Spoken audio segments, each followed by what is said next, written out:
As a part of your initial evaluation and treatment, you were shown a variety of activities and exercises that are made to help your care and assist in your recovery. I wanted to go through a few of those activities that are more general, but also made specific for your individual needs. But so that you can remember, we want to show you the video so that you have this constant reference. As we went over sitting, standing, transitioning, initial face-up activities, we're going to go ahead and do a quick review of those as we go through, and I'll give you repetitions and set counts as we progress.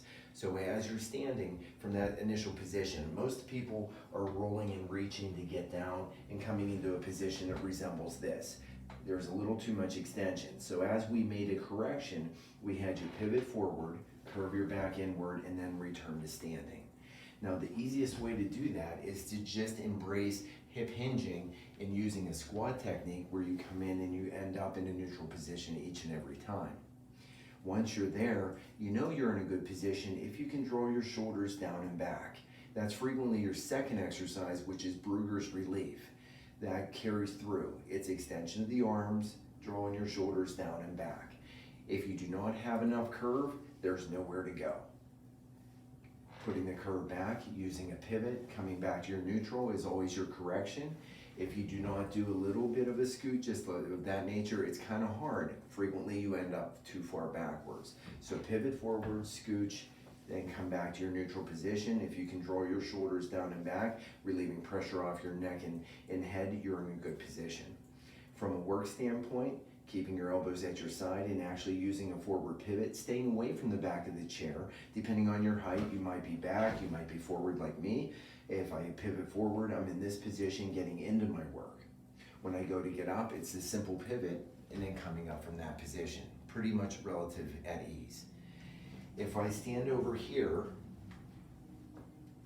and from a standing position, keeping your knees in a locked position, which is most frequent, protrudes the abdomen, pushes the butt backwards, and also extends the lumbar spine. For our people that have to stand for long periods of time, keeping the knees soft, drawing the pelvis into a neutral fashion, keeping the lower back in a more neutral fashion as well, takes pressure off the lumbar spine and is relatively comfortable saving your knees, your lumbar spine, and also approximates your head over your shoulders. Okay? From a lifting or standing standpoint, we embrace a little bit of a wider stance in a squat. So you're coming down in this position. You may come down to pick something up. My head's always with my shoulders, and from the side, let's move in this way a little bit. And as I move down to pick something up, my head's again going to stay with that position, and I'm going to come up into a back to a standing position. If I need to get something off the floor, we embrace a reverse lunge or even a forward lunge in order to try to accommodate that. Okay, and again, from the position your Brugger's, using your squat, down and back with your shoulders, just to give you another look. Your face-up positions, okay, getting down from the side, and then onto your back.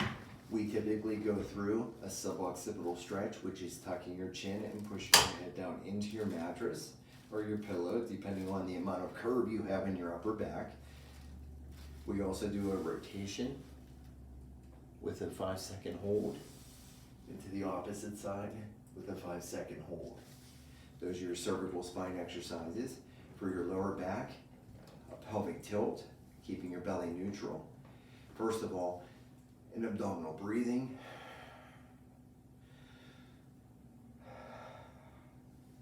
A little roll of the pelvis, flattening out your lumbar spine. You don't want to lift your bum up off the table. We're not doing a bridge at this point, but just this little subtle pelvic tilt, keeping your belly nice and flat. Your second exercise may be your windshield wipers.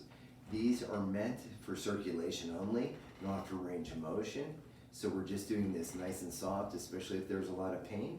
We usually encourage you to continue to go through, just maybe to a lesser degree until you get the circulation that helps increase your mobility. And again, to review, your pelvic tilt, 5 repetitions for a 5-second hold. And then your knee to chest, to the opposite chest. Barring unforeseen hip or groin pain, this can be accomplished up and over with the ankle hook is important. Okay, and on this side, if I pull straight up and over, there's your stretch. If there is groin pain, just go straight up without the over. We want to avoid any pinching in the hips or the pelvis until we're able to correct that issue. Okay, again, coming up from that position, back to a seated neutral. Always a readjust, and we're all done for today.